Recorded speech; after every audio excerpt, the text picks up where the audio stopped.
Just right at 7, you come in. I'm amazing. Are you in jail? Nah, I'm off for the duration of this podcast.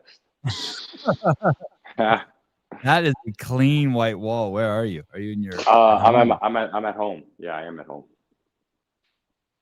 Is I know home the Chicago? When you say yeah, home, Chicago home or West Virginia home? Like, is your yeah. dad in the next room, like talking to agents and shit, or? Nah. He's back in West Virginia. This is Chicagoland home. Oh, awesome. You remember this guy, Caleb? Caleb, what's up, stud? Hey, how are you? Wonderful. How are you? So good. Good to see you. Good to see you. Hey, hey, you know what's crazy, Tyson? I was thinking this morning how exciting it is to have you on because, like, you have a friend who goes to Italy, and you're like, "Oh, how was your trip?" And they're like, "Oh, I went to this restaurant," and they start telling you about what they ate at their favorite restaurant there, and you're just faking like you give a shit. Yeah, But you like have stories that like I actually want to hear, so I don't even have to fake like I'm interested. I was like, "Holy shit, I get to actually be interested." you're the man. Yeah, I had a couple buddies come out here this weekend for the game, and kind of the same gig. It was like two dudes where I'm like, oh man, these dudes gonna have a bunch of stories to tell me. I'm actually gonna like it. This is a good time. Well, what do they are they like when you say what stories do they have to tell you? I thought you would have the stories They're to tell old. them. Yeah. I mean, we both can we both go back and forth. But it was Mike McCook and Wyatt Pelicano. Mike McCook, his dad is the head coach at Shepherd University, and I he was is that the guy that I met at that's the the guy that works out in all of Hiller's videos. Oh, Like okay, he's the okay. guy that's Oh, working out Yep. too, getting after. Sandal Man. No, that's Gallagher. That's Oh. Derek Gallagher. He's too old. He's got too many kids to come out here to Chicago. These are he's like you. He ain't going nowhere. These were my roommates in college and college teammates. Um, and one of them is like Pelicano, big Italian dude. He could be a comedian if he wanted to. So got my college fullback and one of my O linemen. Just telling stories all weekend. That's a crazy name, Wyatt Pelagano. Wyatt Pelicano, yep, Yeah. Italian as shit. Yeah, He was, Italian cowboy. He sounds like a cowboy, but also Italian. yeah. How about the fact that I got to come to the Raider game? Sarah got us. Did you see those seats Man, were crazy? She Sarah, fired up the private jet. We went out there, we Sarah, drank champagne. It was Sarah crazy. is a fucking pimp, man. My goodness, It Sarah is was a beast. Yeah, how about that stadium? crazy. The whole Yeah, and the thing was seats, the crazy. seats were nuts. I couldn't believe it. I could watch the game and look at y'all at the same time. It was unbelievable. I could see the tattoos on people. Like the Yeah, dudes. I could count yeah. the roll like one of your linemen, I could count the rolls on them. I was like, holy shit, I am close. Yeah, you were close. Uh these games are nuts. Oh man, you're not lying. These games are Unbelievable. nut. These games are nuts. Last week was absolutely batshit crazy against the Bengals, and then this week I was like, "Is there a volcano there?" And then I'm like, "Holy shit, it's snowing!" And you guys pulled it off at the last minute again. Yeah, it's been crazy. The NFL is like I mean, it's so awesome. I mean, they have it just set up to where that shit happens like every single week. If it's not us, it's somebody else. It's crazy.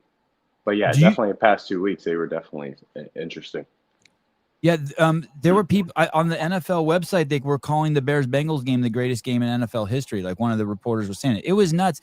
I was like, oh, there were two comebacks. There were Yeah, there were two comebacks at the yeah. end. Or if I you was like, ask, oh fuck, the Bears lost, the Bengals came back, and I'm like, oh shit, the Bears came back. What the hell? yeah, if you ask a defensive coach, then that might have been the worst game in NFL history. Um, just just because that's a game where everybody leaves the field. Both the offenses are so hype and happy about their performance, and then the defense, whether you won or lost, if you go up over 40 points, you're pretty disgusted that's pretty with. brutal, right? Oh yeah, it was crazy. I mean, it was just a straight barn burner, like touchdown to like nine lead changes in the Oh game, which God. is unbelievable. Oh, that's what it was. That's the stat on that. Yeah, there was nine lead changes during the game, I believe. Crazy.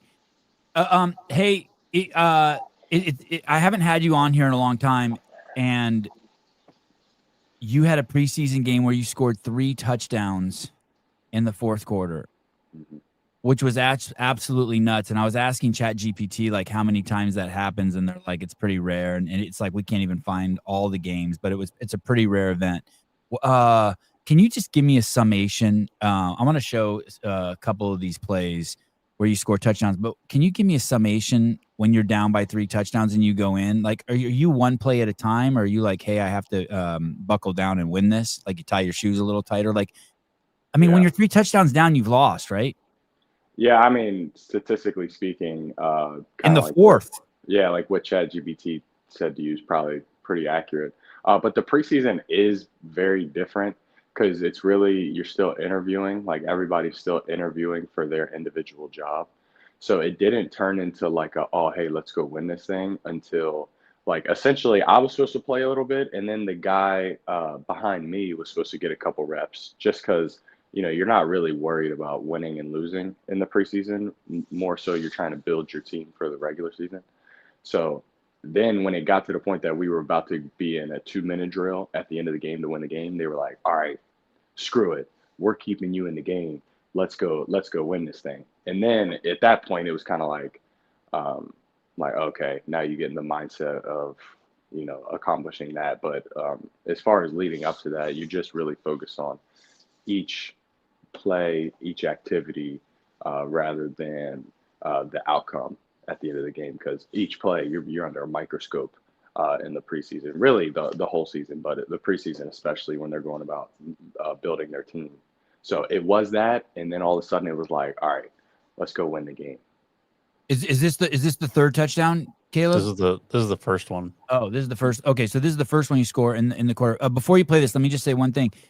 What about these guys? So I'm going fucking crazy, telling everyone, "Holy shit! Did you see this game? Did you see this game?" And my buddies are like, "Listen, man, these are the guys playing. Don't get all excited on your buddy Tyson. These are the guys that they picked up behind the dumpster at Fuddruckers on the field right now. These motherfuckers don't do shit." And I'm thinking to myself, no, these guys are playing their asses off to fucking get a job. They're playing like they're willing to die out there. Yeah, it's life or death. Yeah, life or death. This is gladiator shit. Okay, I'll let you respond to that in a second. Here we go. Look at you. Damn. Wait. Play a little more. Let's go. Oh, yeah. Oh. This is like the sequence to get into it. This was your time code, so I'm just going off of whatever your time code was. There. Oh my goodness. I know. I haven't seen that guy since that day. Really? He didn't make the team? Wow. Holy shit. Holy shit.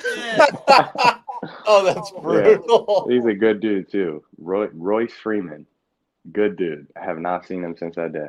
Oh my goodness. Did he go to another team, or is he just like he's just back in training, trying to wait? No, I think we had a couple of running backs go down before this game, so we needed some. So he was only there for about like 5 or 6 days. Wow. So, but he had a similar stint like that the year prior, so I knew him going into it.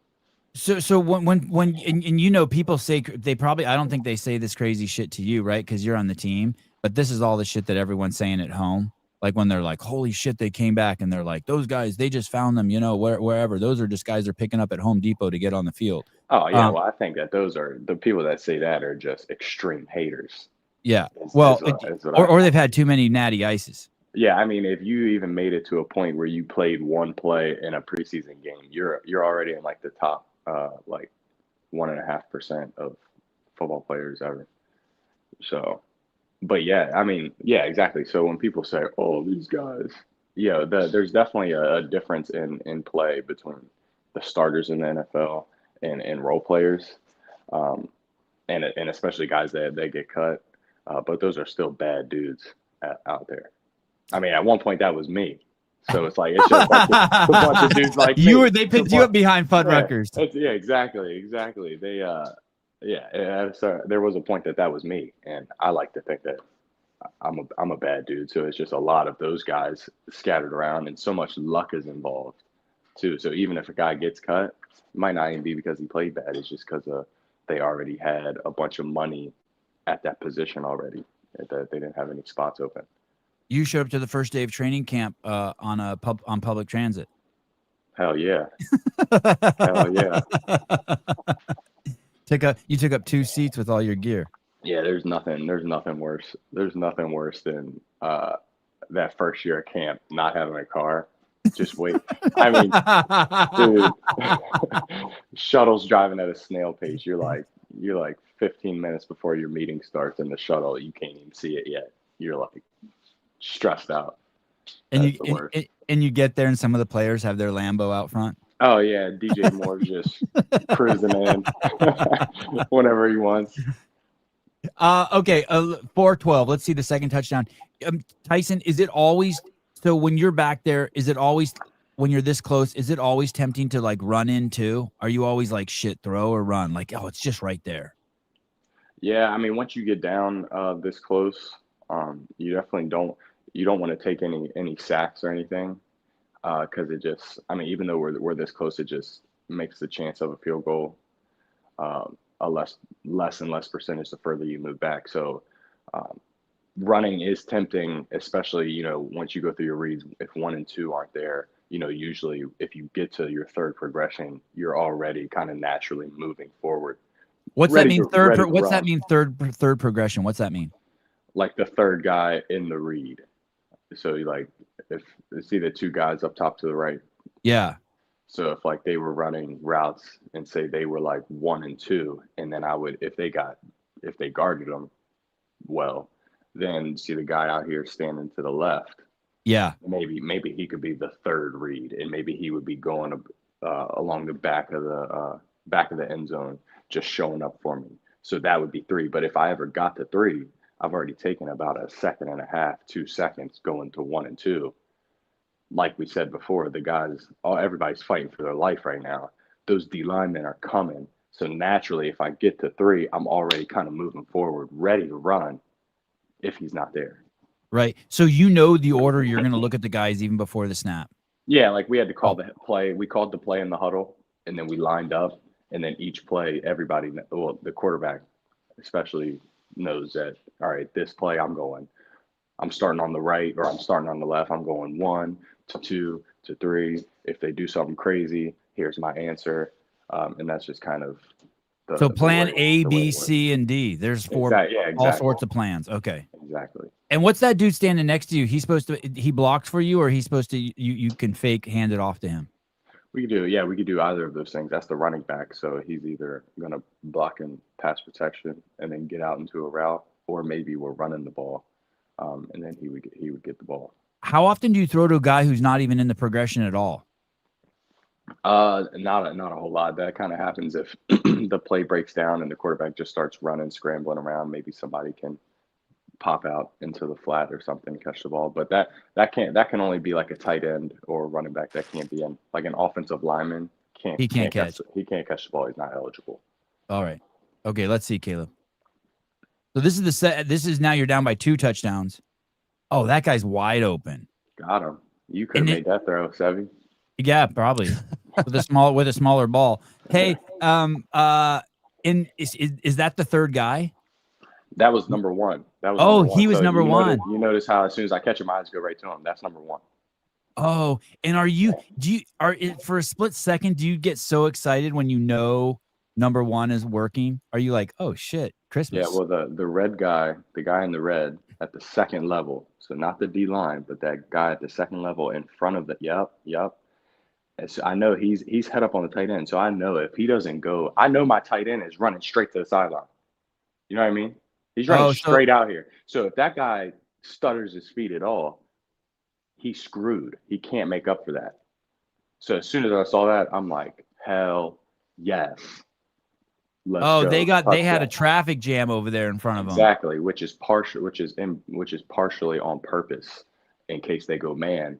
That guy that got in the way of him, he's my option too. But if he gets vertical enough in his stem, then he can cause a natural pick. That guy will have to orbit over that guy, and then he's already screwed. So they really jacked this one up, and number 1 was wide open.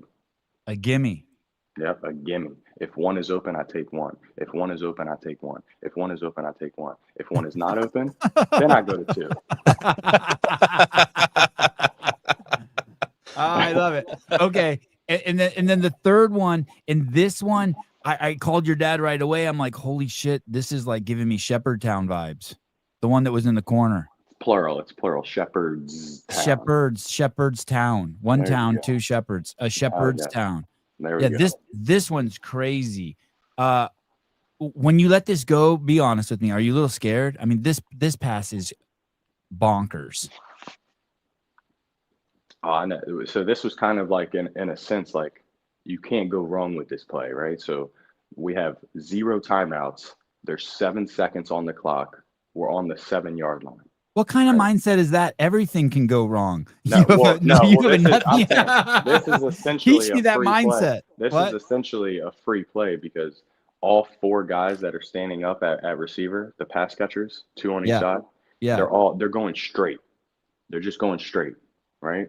So now, obviously, throughout this drive, number 20, Jade Walker had the hot hand. He's the athletic beast of this crew.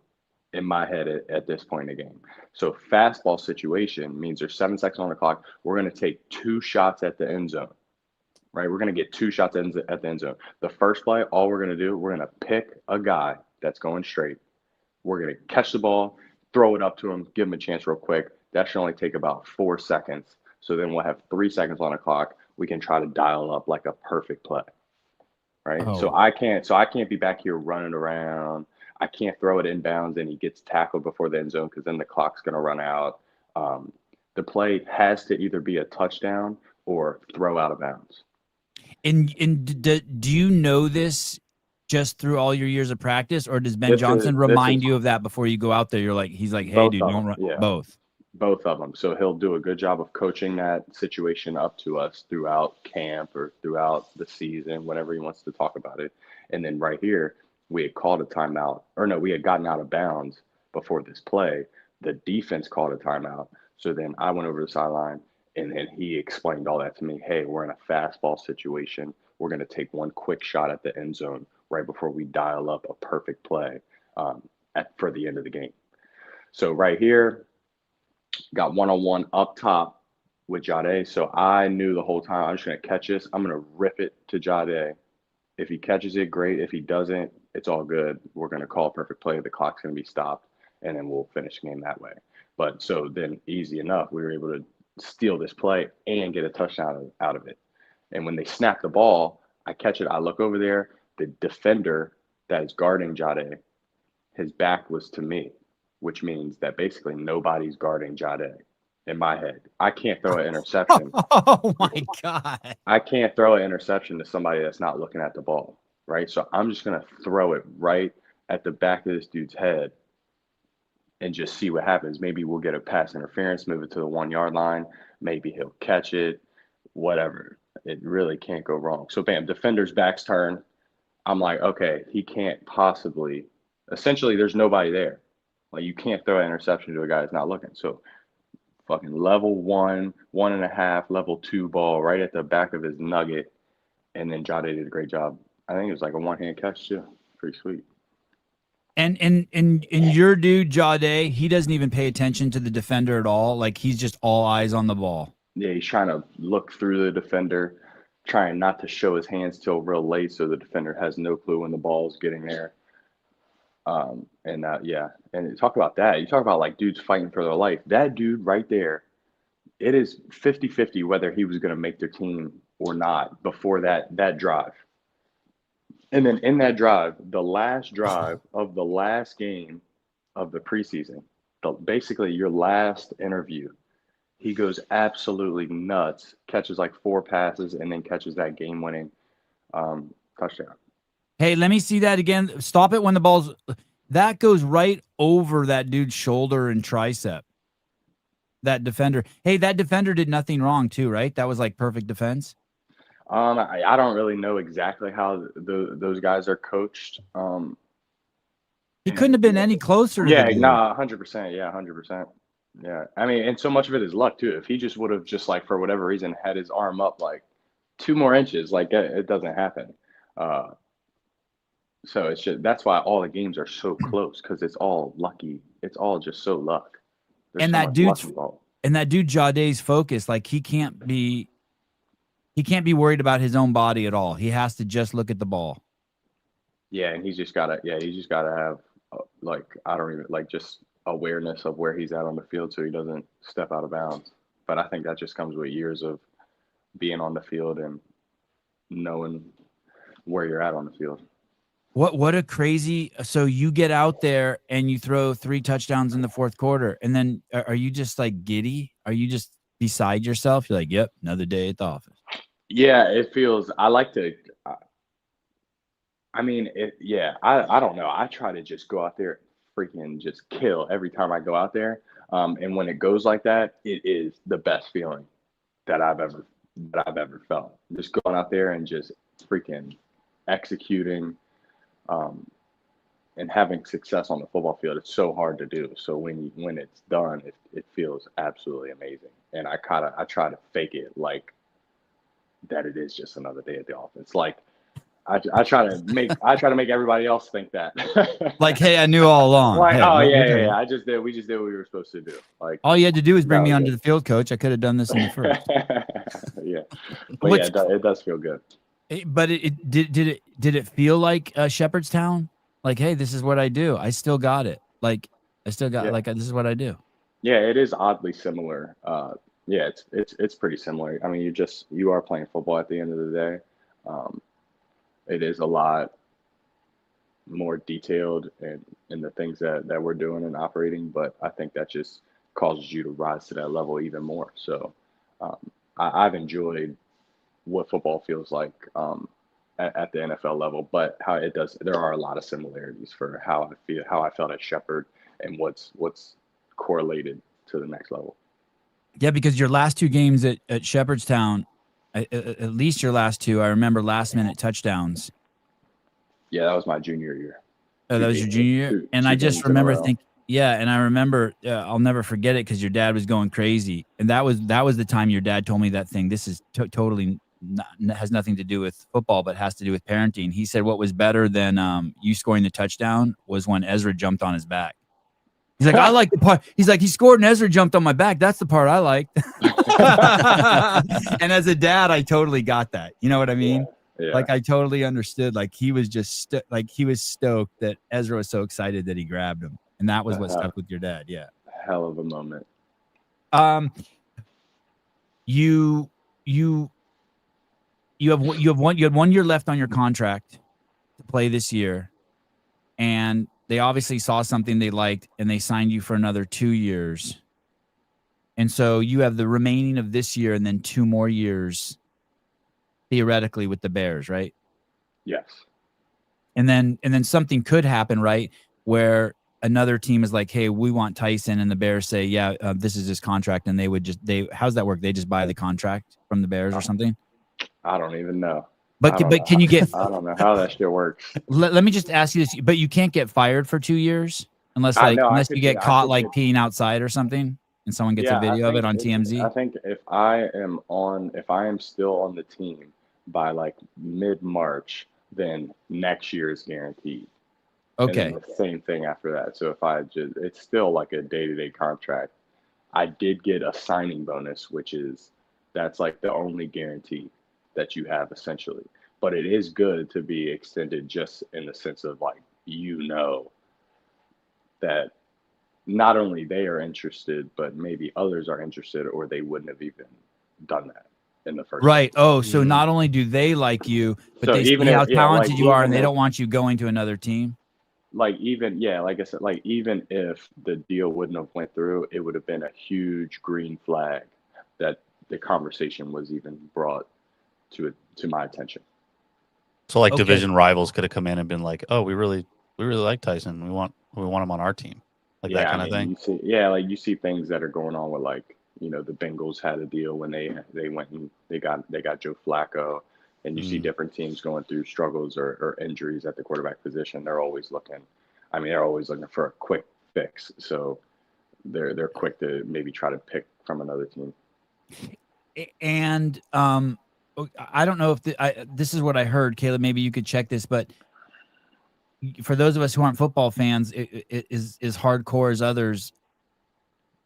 I didn't realize how huge that was until someone goes, "Hey, dude, you know who Josh Purdy is?" I'm like, "Yeah." They're like, He's the only dude in the NFL, quarterback in the NFL, who was drafted in 2022, who's still in the NFL. All the other dudes who were drafted in 2022 with him as quarterbacks are gone.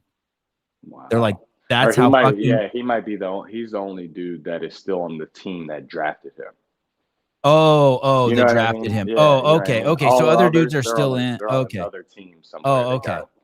They departed ways from the team that drafted them. Yeah, But it's still hard. Like nobody stays on the same team for a five. If somebody staying on a team for 5 years is like, holy shit. yeah. So these are all the quarterbacks that were drafted in 2022, and like Chris Oladukin is the only one who's hasn't been traded. It looks like. Nah, he's on the Kansas City, or he has Okay, in the last 2 years. All right. Well, AI is just gay then. and I don't mean to. I don't. Go ahead, Caleb. Did you want to say something else? No, that was it. And I don't want to get into all your finance business, but your contract, there's a limit to how much guys can make in their first 4 years in the NFL, and your contract was really good. Like they showed that they really want you and don't want you going anywhere. Yeah. I mean, any contract that they could have come up with would have been good, but yeah, it was a good one. Yeah. Okay. And then you do this. You have this video go viral where you're crying like a little baby. I mean, where you get emotional. What was that like? Did you know when you went up there? You're like, oh, did you feel the tear ducts already coming on when you went up there, or did you just caught off guard? Nah, I mean a little bit of both. I knew it was going to be kind of centered towards that, and then, yeah, whenever I have a tough time, whenever family gets involved, it's tough. And I have a tough time. Yeah, makes sense. I love it. And so you don't know, you don't know beforehand, oh shit, this is going to be Waterfall Central. You're just like, yeah, nah, I wouldn't. Yeah, I didn't go into that thinking it was going to be. You kind of duck the question the first time they ask it, and then someone circles back and is like, nah, I'm not letting that go. Yeah, they always are trying to. That's their job. Get as many reactions as they can, good or bad. How did that make you? I mean, that clip was everywhere. It was like, that like my Twitter feed. I don't have any football shit on it, and I was like, holy crap, this thing is just everywhere. Were you okay with that? Did you like it? Did you? Yeah, I mean, I didn't have any feeling. I thought it was cool. I mean, being in the NFL, you kind of have no say of what gets out there and what doesn't. But I mean, it was like at that point, I had just thrown 1 million touchdowns in the preseason and got extended. I was fucking killing it. Yeah, so it was almost, somebody asked me the other day of just like, they said congratulations, and then I was like, in my head, I'm like, oh, this is cool because I don't even know what they're talking about. I don't know which thing they're talking about right now. I got so everything many is amazing accolades. right now. This is Man, my life Are is they sick. talking about my contract, my baby, my touchdown? Seriously, I was like, damn, I wonder what he's talking about. So yeah, it was cool. And it was good publicity too. It wasn't like I said anything crazy or nothing like that. So I didn't have any problem with it. And I don't mean to sound like an old man, but do you know how many hardworking young people saw this clip? And this clip really gives people hope. Yeah.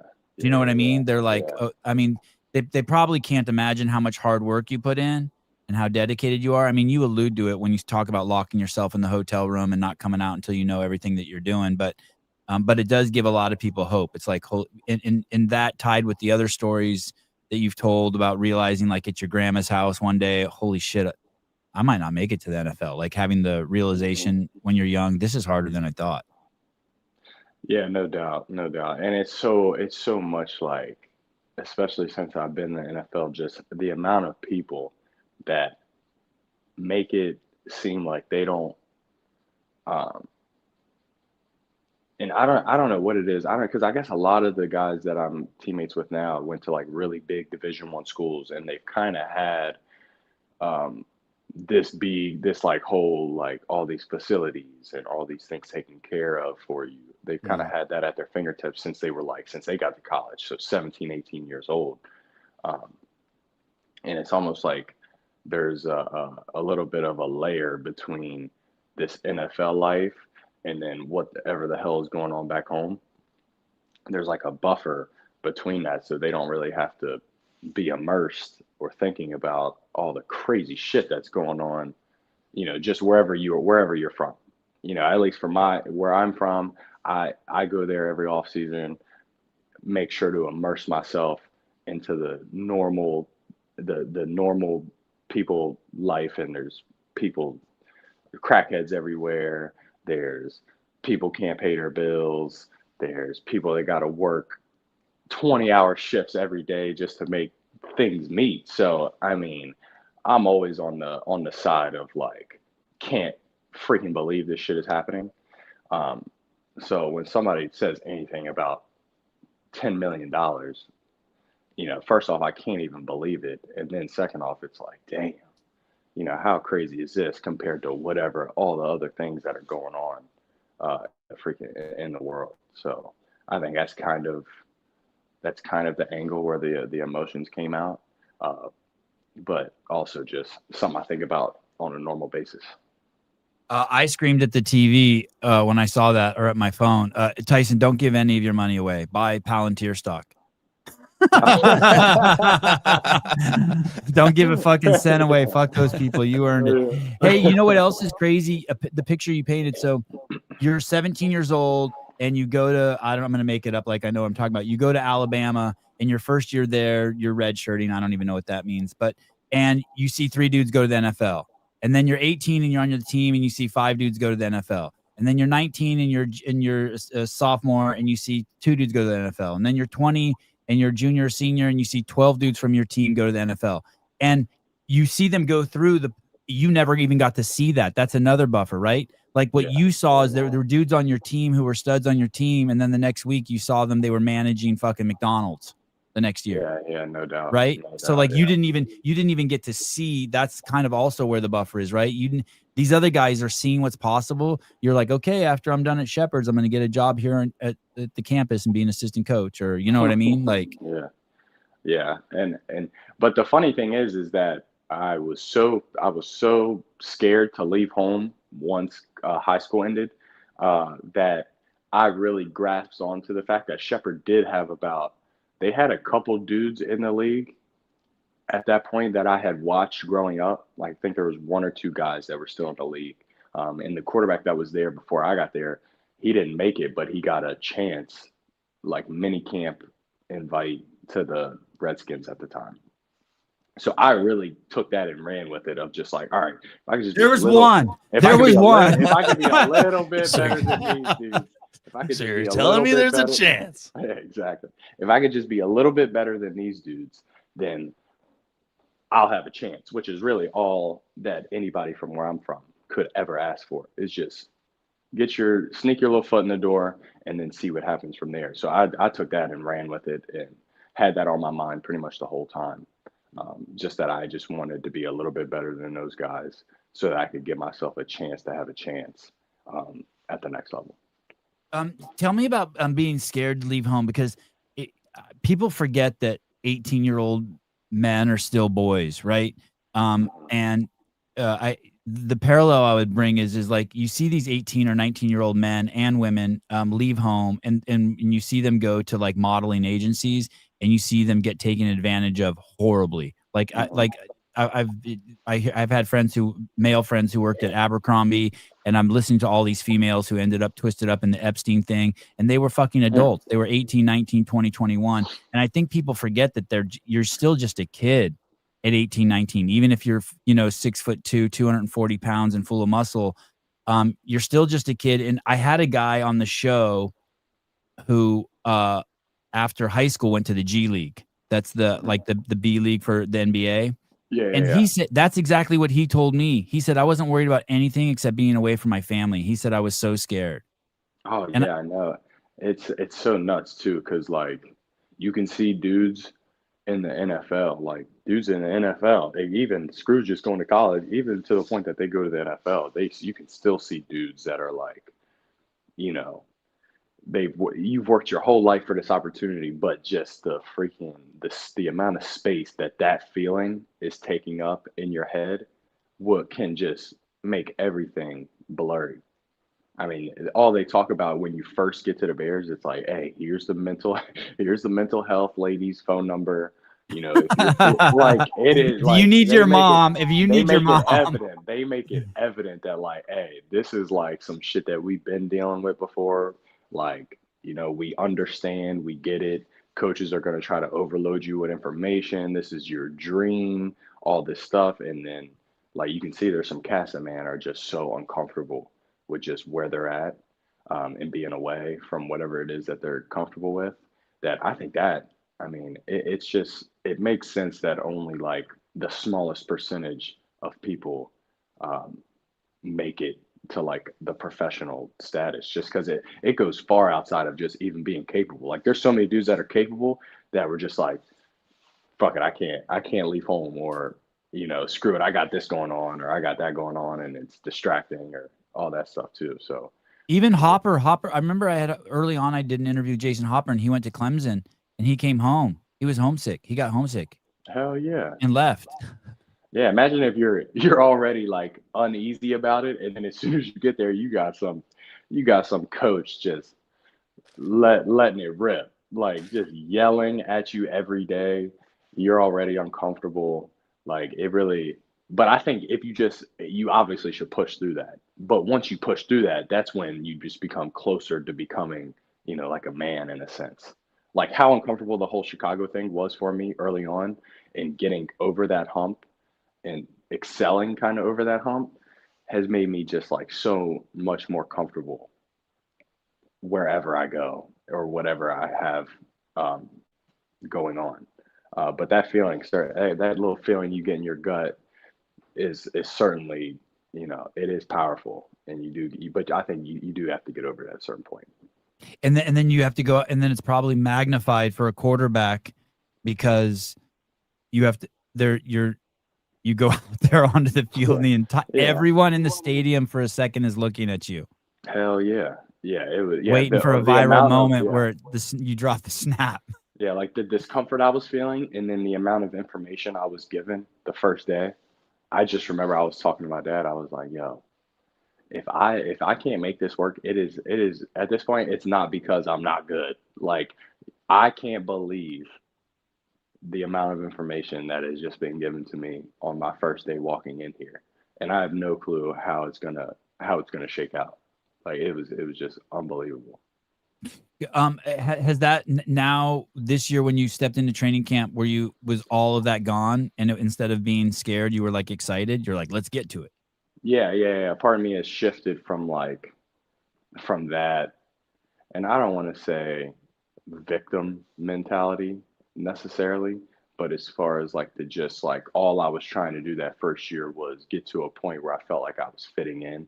Like I'm like, all right, I'm on the same wavelength as these cats. We're cruising along. Like I was just fighting to get there, and now I'm like on the side of like if I'm in the huddle with somebody, and we line up incorrectly, or we do something that's off, I'm so comfortable and so familiar with everything that's going on that I can then in sense just lean forward and be like, hey motherfucker,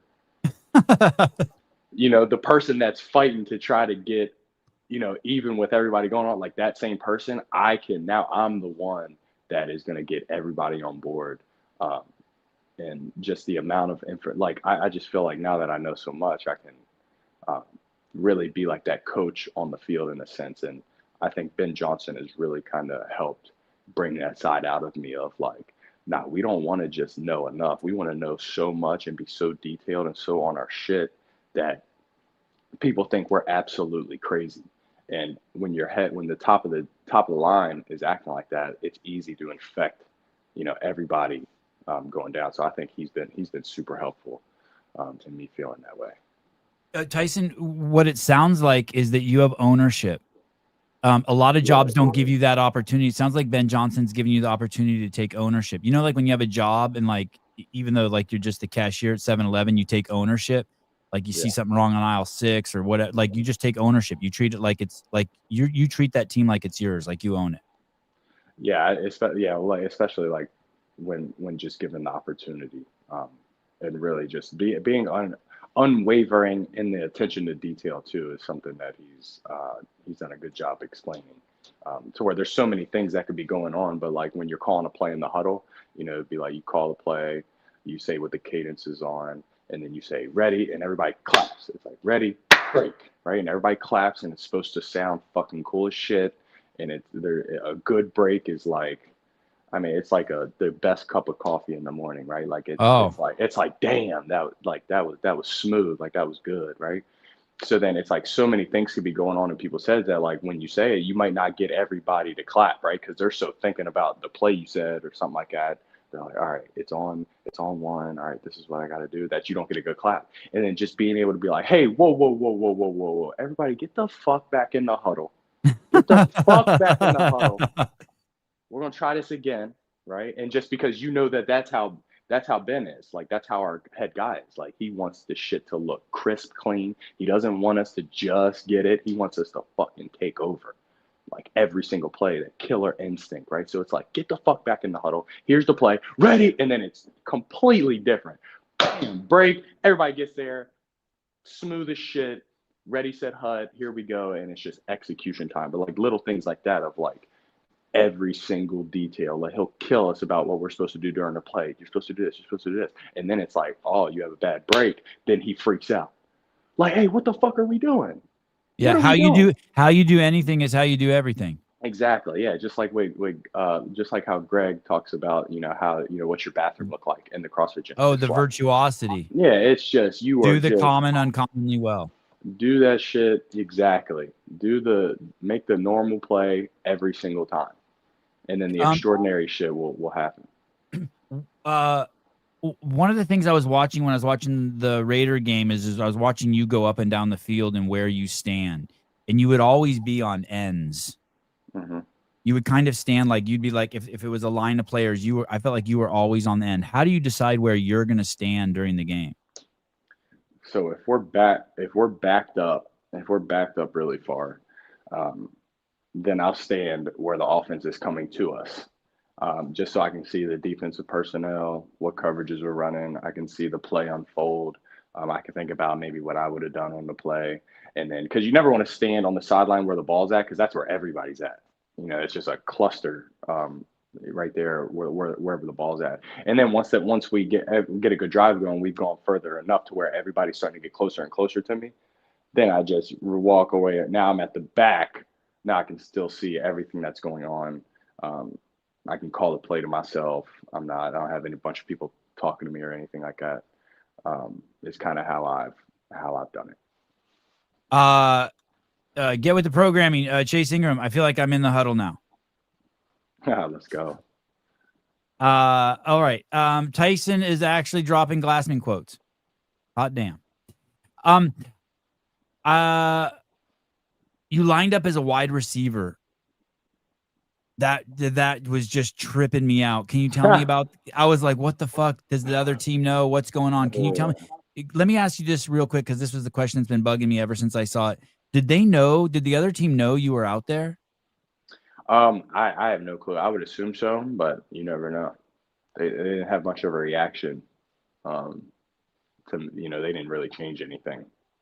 And the guy. But the formation was a little bit different too, and it was kind of just like it was all of a sudden, like obviously we knew that we had that play in and we knew we could run that, but the formation's a little weird, and there's two quarterbacks on the field, so we knew that we had no clue how they would align to it in the first place. And is it true? I saw you in an interview that the name of that play is Baby Daddy. Yeah, they just called it. Yeah, that was the name of it, Baby Daddy. And was that because it's a specialty play? Yeah, and did they call it that because you just had a kid? Did he name it for like that? Yeah, they did. Oh my God! Wow. How cool! How cool! Yeah, Ben's pretty. He's creative like that. Wow. That's nuts. Was that more Okay. like a jab at you, or is that just like a hey, we're like this is for you kind of thing? Or No, That's how it do you was loving on you, totally right? loving on? loving on me. Yeah, Okay, all right, throwing me a bone 100%. nice. Let That's let cool. me get involved.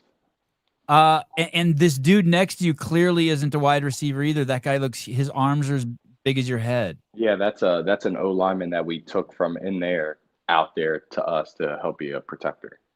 And so they don't see that and they're like, what the fuck is Fat Boy doing out there? Exactly. That's part of the reason that we didn't know how they were going to line up. Like we had no clue how they were going to align to this formation.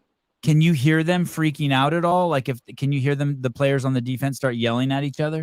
Not that I could hear. I was kind of just laser focused. I know I had to catch a pass, which I don't have a lot of experience in, and then it's kind of a tough play to maneuver. So I was just fully locked in, just eyes on the ball, waiting for the ball to move. And so obviously you guys practice this play in practice. Yes. Okay. Go ahead, Caleb.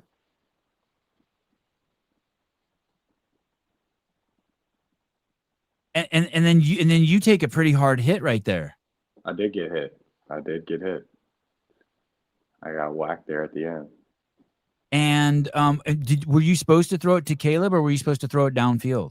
So I initially am checking downfield to see if they just, because once again, we don't know what the reaction is going to be, right? The backup quarterback goes in, catches a screen. What is the defense how they're going to react to that? If they all come downhill and react to the screen, then I can throw it to the guy streaking down the middle of the field. But those guys got depth. So now I know that's off and I'm throwing a screen pass to Caleb on the opposite side of the field. So in your stats, you get a catch and a pass in that? I think it just counts as a pass because the pass to me was backwards because you can't throw two forward passes in the same play. So the first pass had to be backwards, which technically would be a run because it wasn't a forward pass. So then my pass was forward, so it counts as passing yards.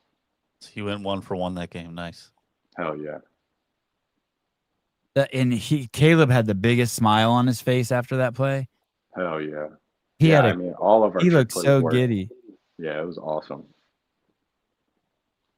Wow, that's and how long how long before that play's called do you know that you're going to be going out on the field? How long do you have? I knew it could be called at any point in the game. So I was standing. So at that point, I was standing kind of like how you just commented with where I stand during the game. I had to stand where like closer to where the ball was because if two quarterbacks are on the field, you can't have two green dot helmets, which are the helmets that the coaches can talk to you through. So you can't have two of those on the field at the same time. So I knew as soon as they called the personnel, that was my play. I had an equipment guy with another helmet right beside me the whole game. So as soon as they called it, I could take my helmet off, put the other helmet on, and then go straight onto the field. Is it the same helmet, like the same type of helmet and everything? Or is it just a random one? It was a little bit different, and it was newer, so it honestly didn't like feel too good. But I knew it was only one play, so it wasn't like the end of the world. Hey, and does the other team try to be like, hey, he had the wrong helmet on or anything like that? No, I think, well, the green dot helmets, they have a green dot on the back of them. So it'd be easy to tell, like the NFL would just check the tape. And make sure that isn't the case. Crazy. Okay. You have a baby. Oh my God. I do. What day was the baby born on? October 20th. And do you know what day that was? Was that like It was a Monday at 8 p.m. So he's 3 weeks and 1 day old. Congratulations. And thanks for the picture. That picture you sent with the baby on the bed. I remembered those photos. Those are hilarious. Dude, it's just a giant bed with just one little human on it. And that was like, I got out of the shower and I just peeked in the room. I was like, get the fuck out of here. This is hilarious. So how does that work? Sunday, you're at the game. So yeah, so we induced 3 days early because it fell. That would have fallen on the day that I would have had nothing going on. So we induced her Monday morning. So I did have to miss a Monday. We had the game Sunday. I missed Monday. Monday's not a crazy day, so it wasn't the end of it. Really didn't mean anything. So Monday morning at 5 a.m. we got induced. And then she had the baby at 8 p.m. that night. And then Tuesday, obviously, I had off. And then Wednesday, I was back in there. And then Wednesday was also the day that she came home. Wow. And the baby's in West Virginia? No, everybody's here in Chicago. Oh, that's awesome. So you come home every day to your baby. Yeah. Damn. And That's cool. are you loving it? Oh yeah, it's awesome. I mean, I'm really kind of useless right now, so all I do is just change diapers, and I just fucking look at her face. Yeah. Wow. Crazy. Yeah, it's crazy. Smells so good. Does smell good, right? Like you So can't get enough soft. of that breath and I know. Yeah, it's crazy. It's nuts. And she looks, at least right now, she looks just like I did as a baby, so it's even more nuts. yeah, when you sent me the picture, I'm like, oh my goodness, it's Travis. All I Yeah, it's see is your crazy. dad. Yeah, it's like I see Ezra.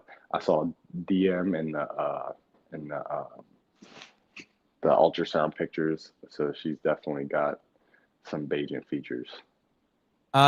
Diapers for baby Bagent. Congrats, sir. Vindicate, VNDK8.com. Don't get newborn diapers. She came out big. Oh, she did? How much did she weigh? Yeah, she was 9 pounds 3 ounces, 21 and a half inches long. Wow. Which is the 98th or 99th percentile. Big as shit. And they said she was going to be 7.5 pounds. Yeah, they don't know shit. Yeah, I was like, how the fuck did that happen? They're like, oh, ultrasounds can be like 25% off. It's like, That's a lot. oh, yeah, clearly, goddamn. Y'all can say whatever you want at that point. So how, if you don't mind me asking, how you don't sleep in the same room as the mom and the baby because you have to be getting I full do sleep? on Sunday night, Monday night, and Friday night, but every other night I sleep in the guest bedroom. Okay, because you got a busy day. And what's a normal day looking for you like right now? What time are you getting up, and what time do you get home?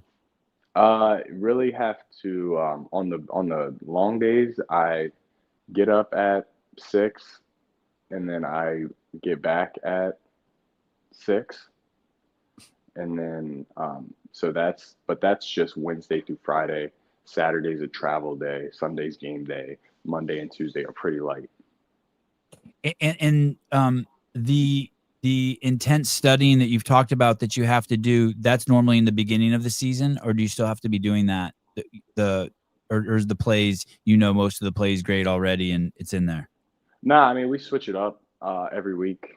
There's some carryover from week to week, which is nice sometimes because you don't have to study your own stuff as much. You can kind of just focus on the defense. But it's still a good workload each and every week. I just feel like right now I just have a pretty good process and understanding what's going on. I really liked it when the guy asked you, hey, are you going to make any luxury purchases? And you're like, hey, I'm not really thinking about that. I got a kid.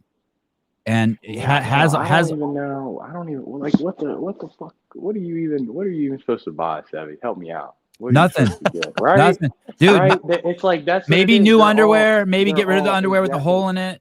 Everybody, they're all just like they just try to make you feel like you gotta spend shit. But even if you don't want shit, you just gotta. They're like, oh, you gotta. Rental homes and Palantir, baby. Rental homes and Palantir. Yeah, exactly. I looked at a pair of underwear I had the other day, man. They were bad. I was like, all right, yeah, these like from sound bad? No, like just like from I guess sitting in them and doing whatever I do in them, and there's just holes everywhere. I was just like, yeah, this is probably all right. I'll throw this pair away. It's hard to find good ones because you buy some pair and you're like, oh, I really like these. And then the others don't fit the same. Like, exactly. And you're like 5 years down the road, you're like, well, I can't find them anymore. They don't fit the same. And at some point in the past year or two, Ezra and Diem have ransacked my closet. So I also am like, where the fuck are all my clothes at? Like I have no clothes. I have absolutely no clothes. But then the thought of going to buy clothes is just seems like a mountain to climb that I know I'm gonna be in a bad mood the whole time. The other day I sat down in a chair somewhere and I felt like my chode get cold. And I was like, what the fuck what taint, chode, taint, whatever, taint. Felt my taint get cold. And I was like, what the fuck? And I look, and my underwear's barely attached at the bottom. And there's no middle section. Jeez. And I'm just like, wow, Pat, what's up, baby? Good to see you. Good to see you, dude. Wow. Great to see you. Great to see your smiling face. Yeah, it's crazy. And I was like, hey, I'm gonna have to, and I did it. I bit the bullet. I found my favorite underwear, and then I just and I got the worst colors because then it was the cheapest, right? Like the ones that the patterns that won't sell. The mustard yellow. Yeah, just whatever. Yeah. And that was it. I was like, all right, suck it up. Suck it up. That's awesome. Yeah, anything. I know it's kind of it's a whirlwind. Are you taking a lot of pictures? Yeah. Yeah, you can't take enough pictures. Yeah. Taking a bunch of those. Get the big 2 terabyte on the iPhone. Just fill it up.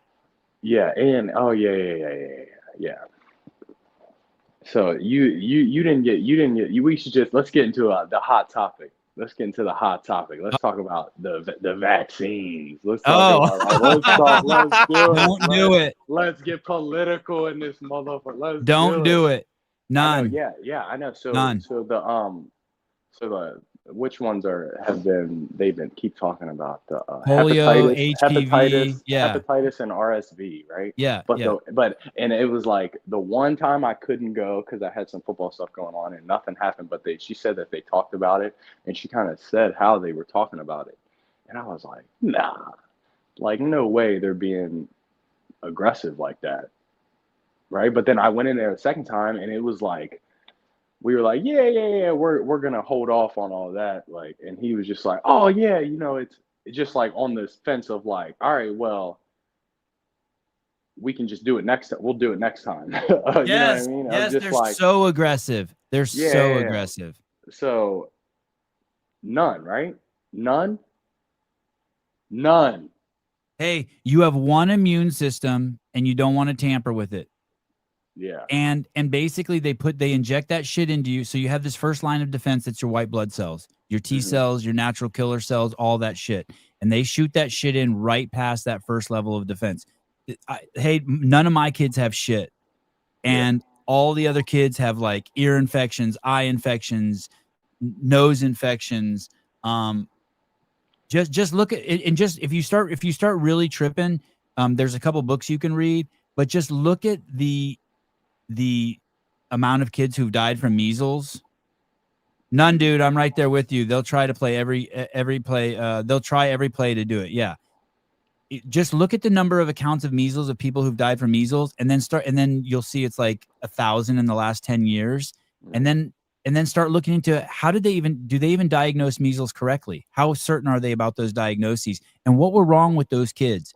And you'll start realizing, holy shit, all 1,000 of those kids had pre-existing conditions, or the diagnosis was only 50% accurate. And as you go down further and further, and then kids who get measles never get measles again, but kids who get the vaccine 3 years later can still get measles. Like everything makes you start going like, same with chicken pox. COVID's the same thing. Everybody's like, oh, you're going to get rid of COVID. And you had the same, like the numbers just don't support that. Yeah, the math isn't mathing. The math ain't mathing. The math ain't mathing. And the other thing is don't give your kid sugar. Like someone who's like, oh, but it's his birthday, he can have one piece of cake. Get the fuck away. Yeah. No, like, hey, when he's 100%. 3, he can have a fucking cake. But he's not even gonna know. At 2, you give him a fucking apple with the candle in it. Kid's stoked. Yeah, exactly. Yeah. Stoked. Yeah. All right, yeah, because I'm on. That's the side I'm on, but I just need to fully be immersed in being all right with people thinking I'm the bad guy, even though they'll hate you. Yeah, I'm down. I'm down with that. Tyson, as a pediatric ICU nurse, none. For the love of God, none. Hey, here's the thing: every single person who got the COVID vaccine is like, "Fuck, I shouldn't have got it," and all of us who didn't get it were like, "Oh my God." Y'all are fucked. Well, I'm just glad I didn't get it. You know what I mean? It's just like 100%. They I think about that all the time because the way it was portrayed, because it was big. It was a big. I mean, for me, it was a big football thing, and the way that they set it up, it was just like I'm disgusted with how the coercion. You didn't like being coerced. Oh yeah, I mean Shepherd University, they brought in a doctor to talk to us about just like the fact that it was all good, that you need to get it done. But yeah, yeah. Good. But that's the same. It was like the same thing when I went in there for her appointment. It was just like Every it's like, time, oh, okay, anytime we take our yeah, kids somewhere, it's the same thing. Do they have all their shots? I just go, huh? yeah, We're good. We're yeah. good. So Yeah. what is there any hula hoops you have to jump through with like they can't go to can they go to school with Nope. no shots? No Nope. school, right? But Yeah, they listen, can't go to school. you're not sending you don't even Yeah, because that's just worse and worse. send your kid to school. It's not even important. Send them to Kumon starting Yeah. at 3. That's just that's like 2 days a week in the morning. Hmm.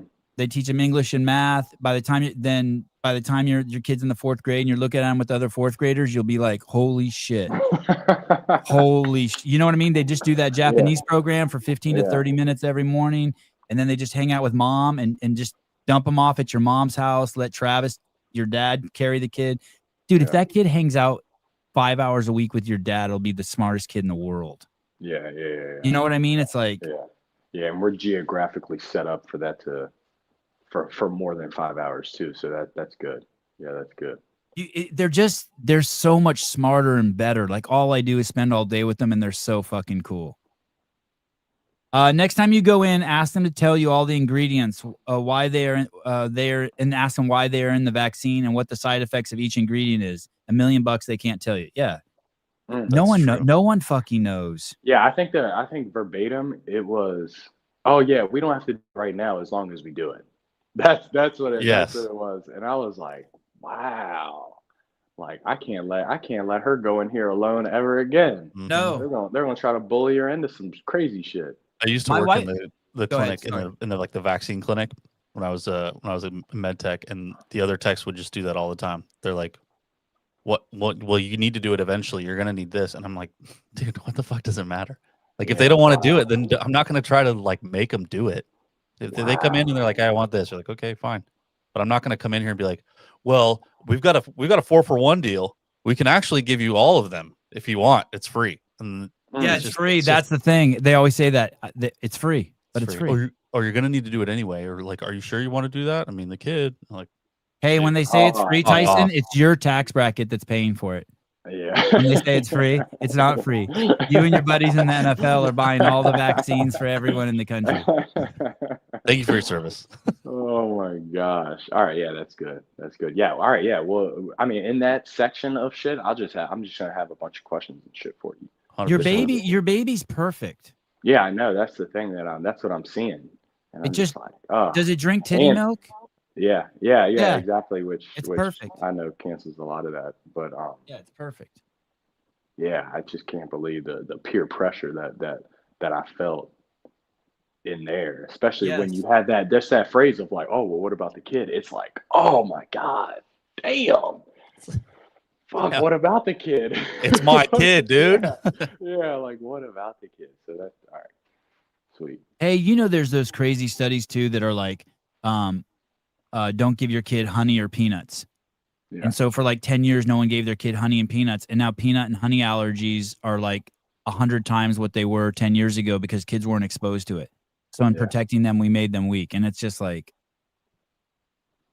yeah, you know me, my kids are feral, barefoot, licking poles and shit. And they didn't get any of that stuff. And I read a shitload of books on it. And basically everything tells me that like, as long as you feed your kid healthy food, they breastfeed, they're good. They'll build up a strong immunity. There'll be some scary moments when your kid starts teething and they got a temperature of 104 degrees for 3 days. You'll be like, what the fuck's going on? There's some scary shit, but then you start reading about it and you're like, oh, everyone goes through this. And and it's cool because you have your lady. How many does she have siblings? Yes. Yeah, she's got 2. She's got an older sister and a younger sister and a younger brother. Yeah, so I mean, your mom's a fucking expert. Yeah. Which is what is awesome, right? Because she knows, she'll remember all like, oh yeah, of course, when they turn 1, they get a fever from this, or yeah, this is your kid's first flu, or and you can just call your mom or your lady's mom, and they'll be like, yeah, like. Yeah, we've got all the help in the world. Yeah, we're lucky. We're lucky in that department. You have an orange Rogue shirt. Yeah, That's sick. I know. Yeah, that was pretty nice. They also sent me like a Halloween themed shirt that I actually was wearing when baby girl was born. Yeah, that's the one. Yeah, that's cool. It almost looks That's like the one. you just got out of the state pen. Yeah, yeah. Yeah. That's the Tattoo, look I was. haircut, and orange jumpy. That's the look I was going for. So I'm glad you got that. And there's not a lot of rogue athletes. Or what is that? What does that actually mean that you're a rogue athlete? Just that you can call Bill and Katie and go to lunch with them whenever you want, or what is that? Yeah, I think so. Which is all I'm looking for. All I'm looking for. Right. Listen, after going and seeing their factory and what they got going on, however close you'll let me get, I'll take it. Your dad told me once when you got finally made it on the team, he goes, "Hey, dude, I'm grandfathering you in, but no, I'm not gonna have any more normal friends." So like we're there. We crossed the threshold. Me and Tyson crossed the threshold. No more normal people. And I was like, and then so I was like, oh, Bill and Katie, they're definitely not normal. They make it. Yeah. Yeah, they are not normal. Yeah, they get after it. Ben Johnson going just crazy after every game. Hell yeah. And it's funny because I heard you describe it, and you're like, at first I thought it was corny, and then you finally acclimated to it. That's what I thought too. The first week I thought it was corny, and now I look forward to it every week, finding that clip. Yeah, he is a leader of men, and he has completely figured out how to lead a team in this new era, this new age of football, and he does an outstanding job of it. And when did it click for you? Because I understand how you thought it was maybe corny in the beginning. Is it because you realized it's authentic, it's not forced, or when did it click for you that like, oh shit, this isn't corny? Yeah, I mean, I've been a part of some new startups, football wise in my career, and so it's kind of more of seeing the flame not fizzle out, and the flame stay hot and stays committed, and it stays on the details, and the expectations remain the expectations. I think just seeing it continue to go just how it started has been what I think has gotten more and more people to buy in as the season has progressed. Oh, that's a really good point. Like this dude comes in hot every single day, and like his soul is on fire. And works hard enough to the point that nobody is questioning, what went good or what went wrong, because everything is so detail oriented. All you have to do is cut on the tape to see if you did your job, and if you did your job, you'll see that the play to be made is there. And if you didn't do your job, then then we got to get better at doing that job going forward. And that's just the pressure he puts on the players to do their job has been amazing. And then also he puts pressure on the other coaches too, of like, hey, we can't expect all these things from these players if we're not going to be on top of our stuff as well. So you can see that kind of him getting on the coaches lights a fire in them to make sure that whatever job he needs done, that the information is explained thoroughly in order to make that happen. What about how even with these all these close victories you guys have, he still celebrates every win? Is that abnormal? Or would there some coaches be like, what the fuck, guys? How did they score 42 and not let the team celebrate those victories? Yeah, I've noticed that nobody ever is apologizing for getting a win in the league just because it's so hard. So anytime you can get a win, it's huge, no matter how it went down. Okay. Because it's week in and week out. I mean, you don't know what's going to happen on any given Sunday. So that's what I've noticed is anytime we won, it's never mattered how we won. It's just that we won. And it kind of puts a Band-Aid over every other thing that may or may not have went wrong. So now I completely, we're looking forward to a win even more so we can have that locker room situation go on after the game. I think. Oh, that's cool. So people people actually on the team look forward to that. We won, and now we get to go to the locker room and just go crazy. When you lose, it's just bad vibes. It's just bad vibes, man. Everybody's disappointed. you know, and just because the stakes are so high, especially in today's football, where if, you know, you go on a little bit of a skid, all of a sudden people are worried about their job security and stuff. So it's just like from the top to bottom, bad vibes when you lose a game, especially one that you know, really went in there thinking you could win. And nothing matches the good vibes after you do win, especially in the locker room. And you guys are 6-3 now. Yeah. And you lost your 6-3. first 2, and then it's been 5 of 6. Yeah, it was 6 of 7. Yeah. God, that's amazing. Yeah, unbelievable. Beat Bagent challenge that 50 cows. I'm not gonna lie, I'm really sorry to tell you this, but like I started it a couple times and tapped. Yeah, listen, if you look, you can't watch the calories tick down. You have to try kind of try to guess when you're probably at around like 15. And yeah, I would get to 15 and just be like, oh my God, what have I got myself into? If you do look at it, it is if you look at it too early, it's devastating to your brain. Like that was the problem during the 50 cal challenge, the one that Hiller filmed. I looked down at it, and there was 31 left, and I was devastated. It was horrible. Yeah, zero event wins. I tried it once, and I started off at 80 RPMs, and I'm like, oh, this is really bad. Oh yeah, because if you get stuck, because it's short enough to where you're like, you kind of like hold your breath a little bit, and then I mean, there's been like 3 out of the 8 times I've done it, it's like the horrible headache afterwards, just because I just like ended up going and just trying to hold my breath and get it done. Yeah, that one that Hiller film hurt me because I haven't been doing a lot of CrossFit shit for the last couple of months, so that one lit me up.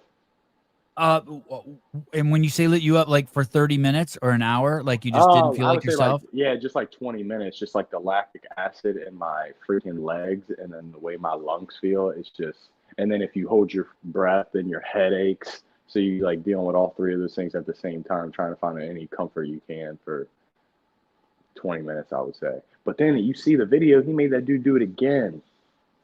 Yeah, that was crazy. Dude, hey, I bet you no one in the world's ever done that. Nah, no way. No, 3 rounds. Do like a 3-round 50 cal as fast as you can with a 3-minute break. That would be devastating. That would be horrible. And that dude really gave it his all both times. Yeah, he did. Yeah, he did, which he didn't have to on the second one. He could have slowed way down. But he almost beat my first score the second time he went. That dude was a beast. Yeah, he looked huge. Yeah, he was pretty big dude. Hey, what about doing us a solid? Ask a little favor from you. There's this guy Zoltan or something. Zlatan. He's a soccer player. Oh yeah, I think you know I know who you're talking about. Yeah. And he has like 65 million followers on Instagram. And the other day he made a post where he's doing CrossFit. Hell yes. Why don't you invite him to do the Open with you this year? Oh, that would be something. Tell him just lie to him. Be like, hey, I know the guys over there. I did an Open announcement with them. It's great for the world because it spreads like health. Why don't you come out to the States and I'll have those guys do a live stream. We can go against each other. This dude. Yeah, I got to see if I can beat him first. He does not move as well as you. He does not move as well as you. Oh, yeah, he's fucked. Yeah, I'm down with that. That would be great. Yeah, slide into that dude's DMs and get him to come out. And then if Dave will be like, have to cancel whoever he has planned to do the Open. Be like, no, Tyson and Zlatan are doing it again. Oh, dude. Yeah, that Open, that shit was awesome. I love the Open. Yeah, this dude's awesome. This dude's getting at it. It's crazy. Good for him. Yeah. Good for him. He's big for a soccer player. Is he still playing soccer? Yeah, he does. He's go. huge. He's like he talks about himself in the third person, so he'll refer to himself as Zlatan. Zlatan scored. Zlatan does the best. Zlatan is amazing. Zlatan do CrossFit. Hey, dude, if you got a ZL as the first 2 letters of your name, you could do all sorts of shit. Oh, is that a fake bust of him? Is that fake? Yeah, it's Mount Rushmore of Zlatan. Oh, that's awesome. Oh yeah, I love this dude. I love this dude. Wow. He's dope. He's a fun character. All right, buddy. Thank you. All the technical questions, medical questions, we've answered today. Father questions. Oh Thanks, yeah. dude. Love Yeah. having Thank you you, on. Sevy. Oh, Appreciate one you final having me. thing. How was that in the snow? Is that your first game in the NFL in the snow? Nah, it snowed a little bit when we played Atlanta my rookie year. But that game Atlanta. yeah, Oh, we but played in Atlanta at Chicago. home. We played Okay. Atlanta at home, and it was pretty snowy in the first quarter. But yeah, that game it was just windy and cold. It was like 30 something degrees, but the wind chill had it at like 16. So it was like it was strange. But probably have a couple more of those after this week. All our games are outside, so we'll see how that plays out. All right. You the man. I love you to death, Tyson. Thank you so man. much. Love you, Sevy. Caleb. Good to see you, Tyson. All right. See you soon, dude. Tyson Bagent. Father. Son. Holy Spirit. Yeah, Holy Spirit.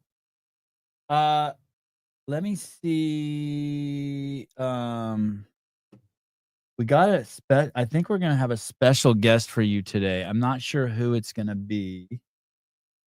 This note is unavailable. Oh, I can't see it, Lisa. Shite. Can you copy and paste it into text for me? For some reason, it says I can't see the notes. Mike Egan, who we had on the show, is trying to break the world record for how far someone can go in a wheelchair in 24 hours, and I think he is on pace to break the record. Here, listen to this. This is a few hours ago. Here we go. We're about 16 hours in. Mike is now 479 laps done. More importantly, 101.1 miles. We've hit the century mark. We have 12 miles to go to break the world record. 8 hours to do it.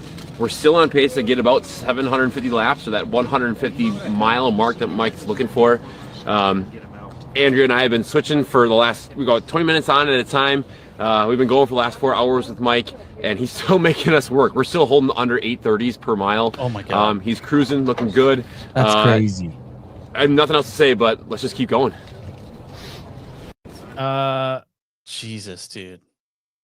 Let's see. What is this? Sorry, a quick digression. Is it possible for one of you guys to pull the Chris Cooper video and upload it and send? Oh, yes. But we'll do that after the show. Do you know how to do that? Export and then I downloaded it and I was gonna send it an email. I don't know if that was gonna work, but okay. I don't know if you guys have a better way to do it or not. I'll set you up on a text thread with Mike Warkington afterwards. Okay. And maybe he does WeTransfer or something. Okay, so Mike is out there now. Shit, what did I do with my fucking Adam? And hopefully we're gonna get someone to come on who's Lisa said Brett is on his way. Okay, awesome. The current world record is 113 miles wheeled in a wheelchair in 24 hours. Oh, let me send this to you too. Notes. This is crazy.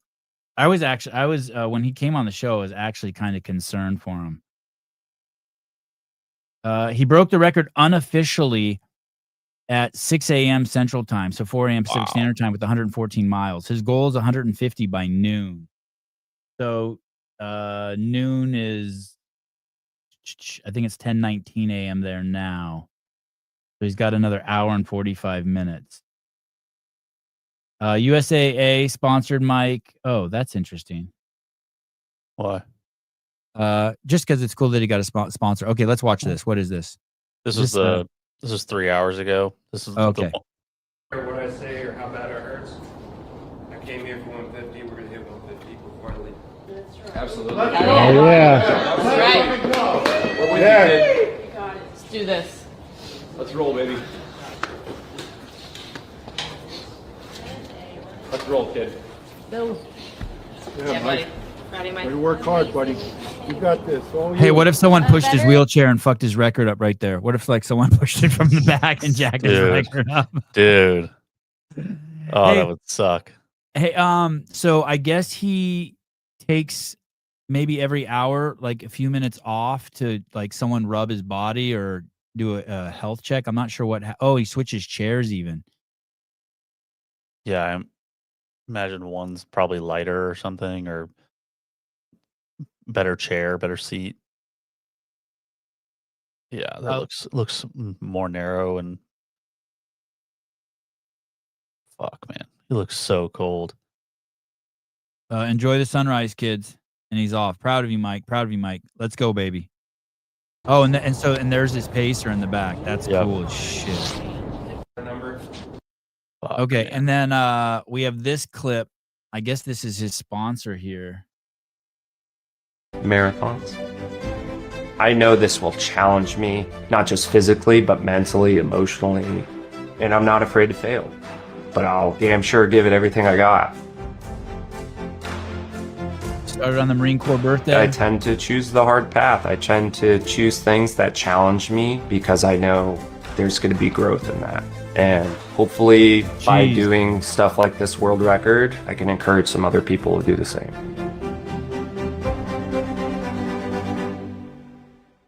Forward always kind of became my motto.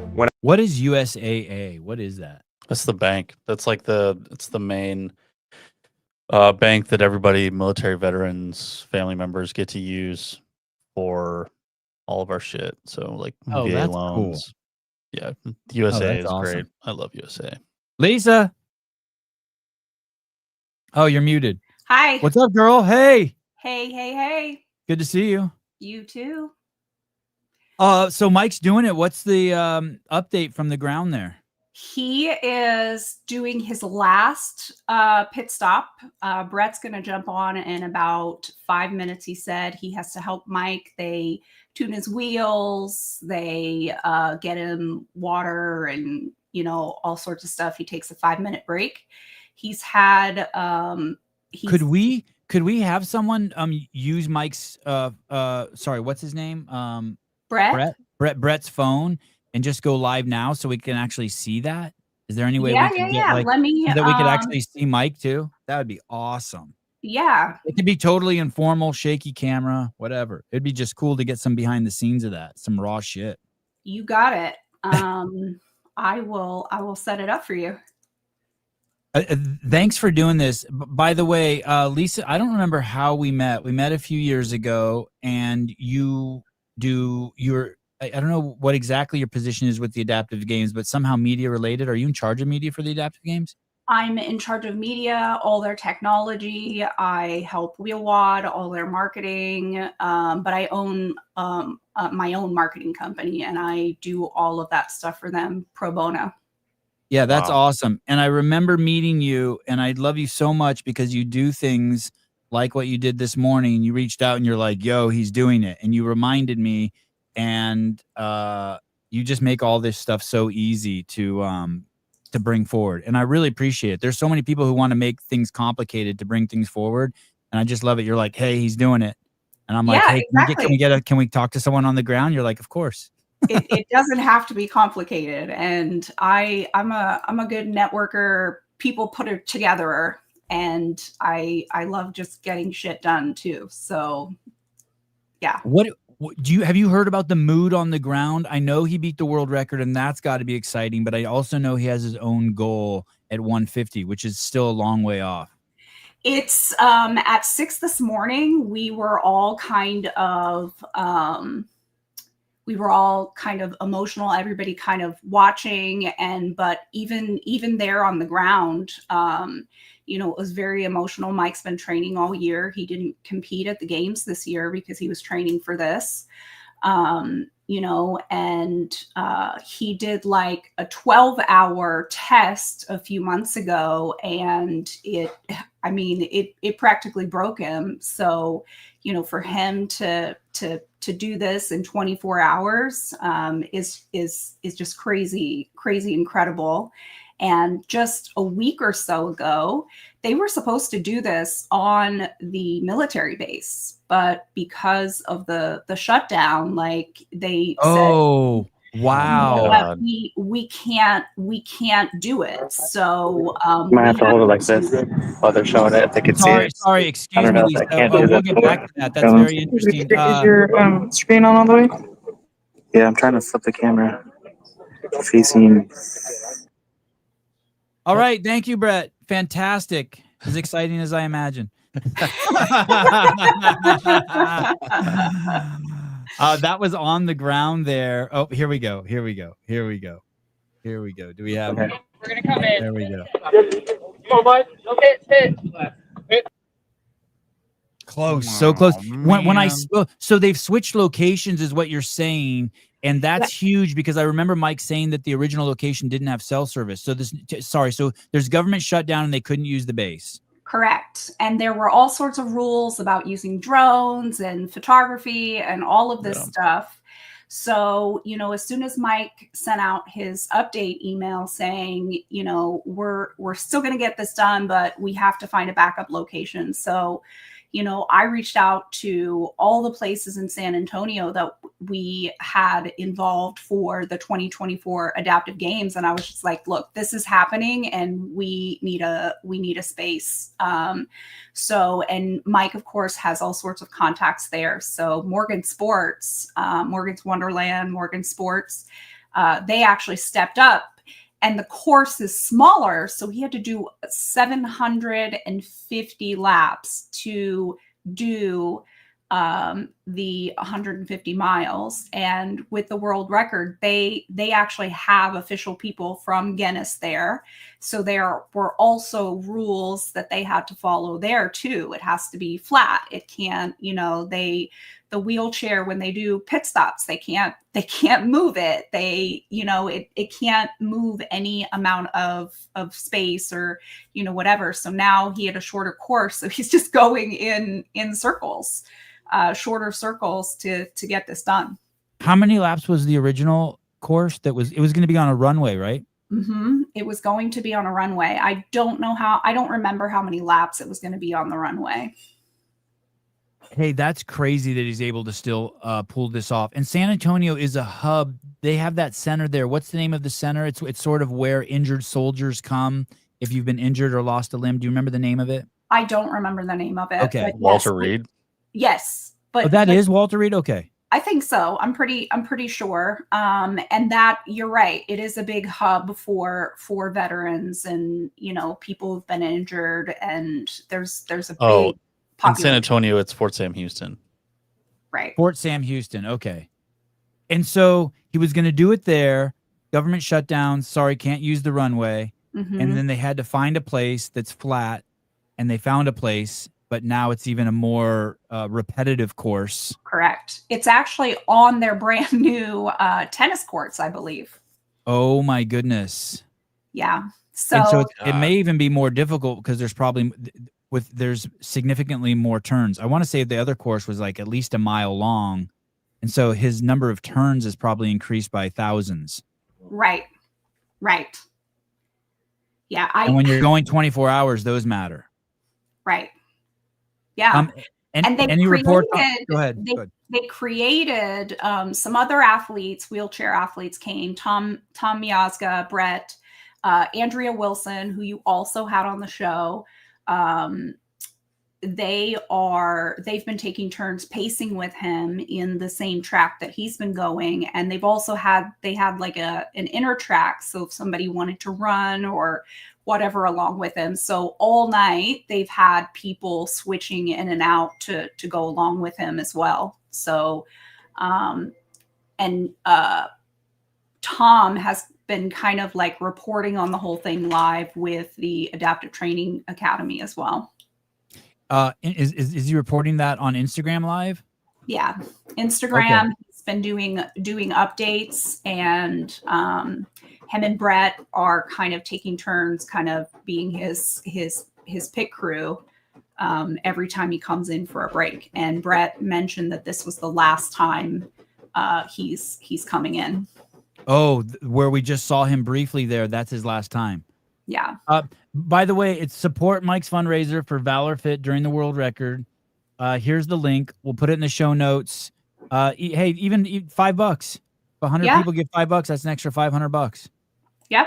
And he's doing it to support veterans and basically raise awareness for the community. He's been pushing this all year. And like you said, he gave up his training to go to the CrossFit Games, which is clearly a dear passion of his, in order to do this, which I think is kind of the most remarkable thing. Yeah. And For sure. he definitely looked much thinner this second time I had him on the show than the first time I had him on the show. You can tell like Yeah. all the endurance training is definitely he's changed what kind of athlete he is. Right. Exactly. And he actually at the games this year in Las Vegas, he actually was our on our live broadcast. He did all of our athlete interviews in between kind of events and stuff with Bill and Rookie for the games this year too. Have you obviously there's a major obstacle in the beginning by changing locations. That's like huge change. Any other obstacles you've heard of? I know that there was some concerns about weather when I spoke to Mike. So it was weather, and he was in the beginning. Another huge obstacle was Brett's there. We have a little bit. Oh, I think Brett's phone is echoing. Brett, do you have it open on YouTube also? Could you close it on YouTube maybe on your phone? Hey guys, no, we don't have a GoPro on YouTube right now. Okay. I think the echo. No, we have a really bad echo. Brett, on your phone, close out YouTube if you have it open. Close out what, Lisa? YouTube. Close out. It's probably also sitting on top of something. It's like echoing from whatever it's sitting on top of. Yeah, Brett, could you move somewhere else, like just like 10 feet away from where you're standing? No, you can't. Well, he's not echoing. Let me just ask him a question. Brett, can you hear me okay?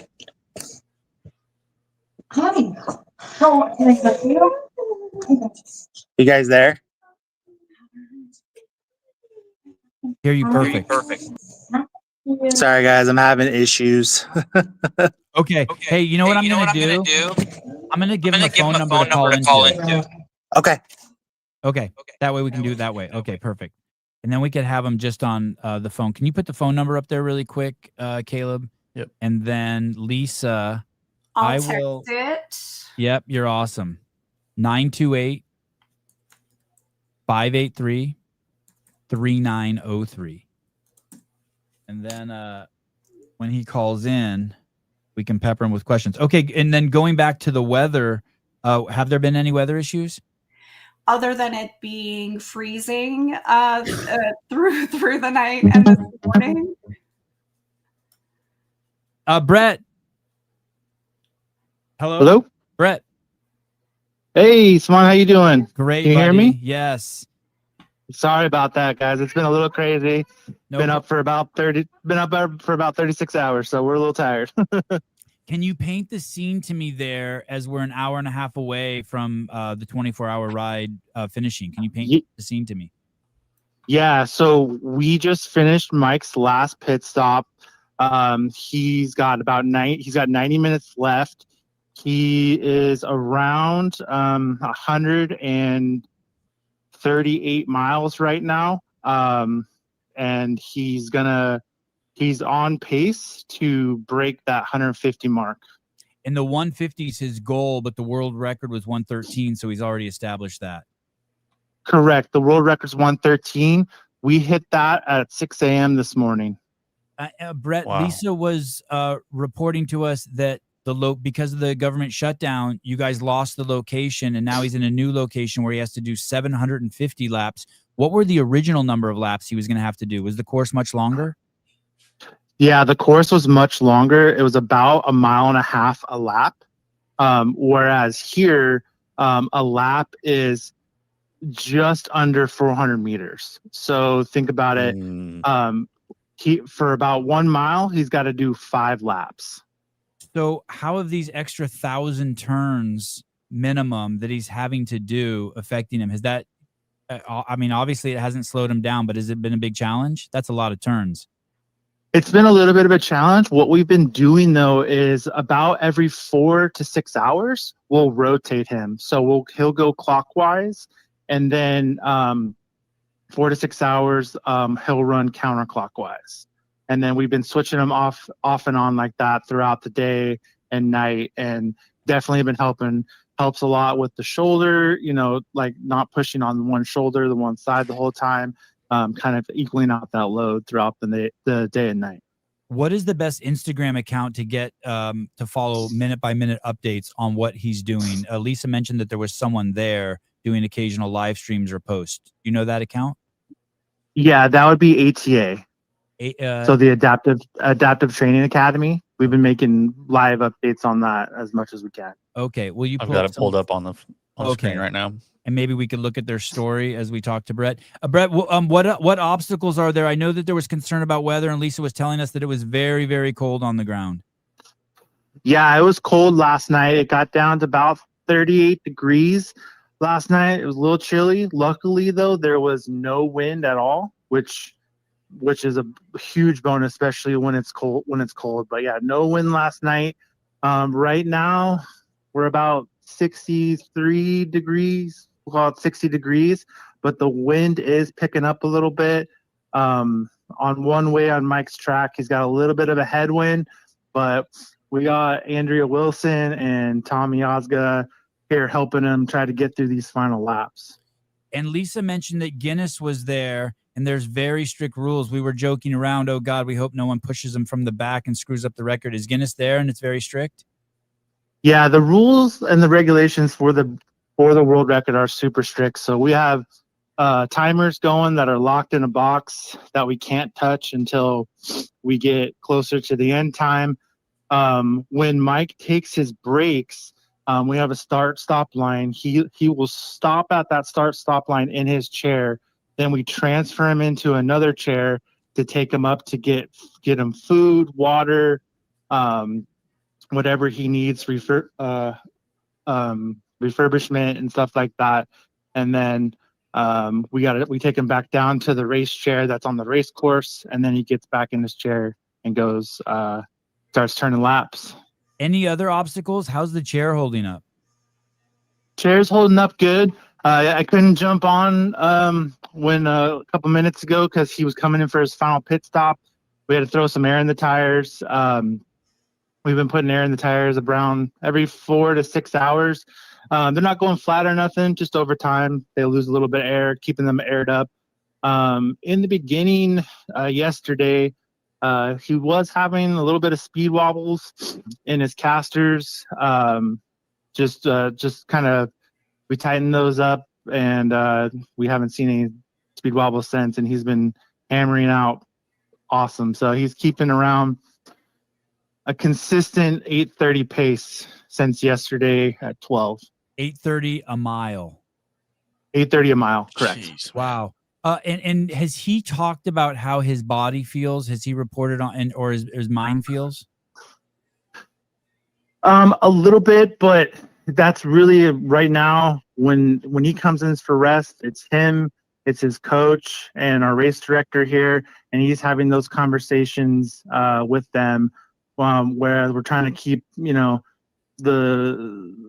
I don't want to say the important people, but the people directly working with Mike to keep him focused and in the game. Okay, so basically, he's in full game time, do or die mode, and there's because he, like, we're looking at this footage now, and he comes in and he's completely hunched over. It looks like he's giving his back a reprieve, or trying to stretch out his spine as he leans forward like that. And even we know how strong Mike is. He's a freak athlete, and even his chair transfer looks laborious. He must be. I wonder how stiff he's getting, especially if it's cold. Yeah, his arms and shoulders are hanging in there. The biggest thing right now that I wouldn't say is having issues, but that's giving him a little bit of trouble is his back, and a lot of that is from the hinging, right? Hinging down as you're pushing the wheelchair, trying to get into a good rhythm. It's just a ton of hinging, and so that's just going to wear on your back. And that's kind of been one of the big problems as we kind of get into these final hours here in this 24 hours. We saw in an early shot on this Instagram feed at Adaptive Training that his daughter was there. So I'm guessing his family's close. Yeah, this family's close. They all live here in San Antonio. Okay. And that's got to be a great motivator. Was she there? Is she, now that it's the next day and the night has passed, is she there? Does he see her at the 5-minute breaks? So it was actually really awesome, Savon. So he came in, not this last break, but the break before, he came in and his mile time started drifting a little bit higher. But as he kind of rounded that corner, his whole family, his wife, his daughter, and his son coming down the ramp there, and you just saw he just brightened right up and got that, like, I would say second win, but I would say more like a sixth win at this point. Right. Just hearing you say that makes me emotional. I think of what it would be like to be in that situation and then see your kids. You realize that everything gets reevaluated because he's probably doing the laps and he's feeling all this pain and discomfort, and it's probably Mike. And then you see your kids and Mike completely goes away and he gets this moment of freedom from himself because he sees what the only thing that matters to him, which are his kids. Bill Grunler says Mike 100%. Has a badass team rolling out there with him. Tom and Andrea and you too, Lisa, and you too, Brett. I added you in, Brett. Yeah. Thanks, buddy. Yeah, no. Brett, what is your role? What is your role out there today?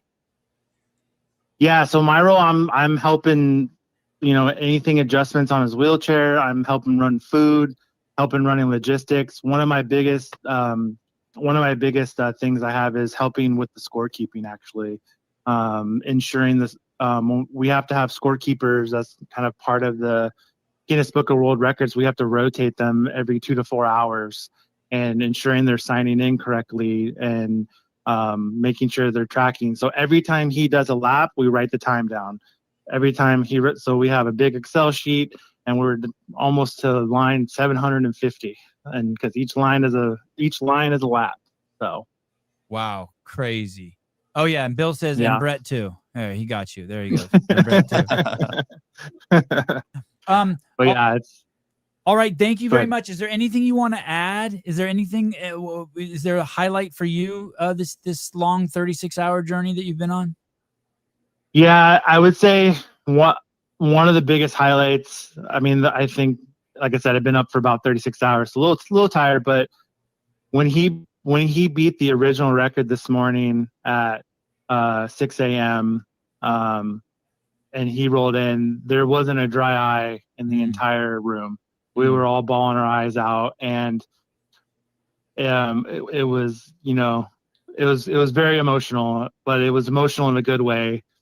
And then right after that, it was like, all right, buddy, you've broken the record. Now let's push so no one can touch the record again. And so that's what we're doing. Crazy. And where are you doing it? Where did you guys pivot to after you lost access to the Air Force Base? Yeah, so we're doing it at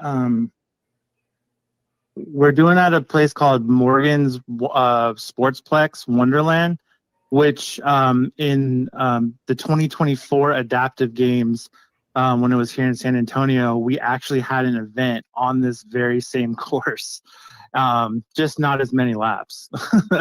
But we ended up pivoting here to this facility, which if you have a chance, you should look it up. It's probably one of the best adaptive sports, anything adaptive facilities, I would say, probably in the country. And we're just very thankful that we were able to pivot here, and basically Morgan's opened the doors up and said, hey, this is your facility for 24 hours, whatever you need here, like, you call me and we'll be here. So, and they have. It's been amazing. That's really cool. So you endorse Morgan Sports in San Antonio 100%. 100%. How close were you guys to canceling this when you didn't think you were going to get when you didn't get the airstrip? I would say there was we didn't want to cancel. We were going to do this. Whether we would figure it out, whether we were doing it here at Morgan's or if we ended up doing laps around the block, we were doing it. Wow. All right, Yep. dude. Thank you very much. We will be watching. Once again, the Instagram account is Adaptive Training on Instagram. And Adaptive Training Academy. Adaptive Training Academy. And he has an hour and 15 minutes left. Is that correct? Yep, and 1 hour and 15 minutes left, and he's gonna make it. We're gonna get past 150 miles. Let's go. Awesome. Hey, dude, thank you so much for coming on and sharing all this with us. It means a lot to us.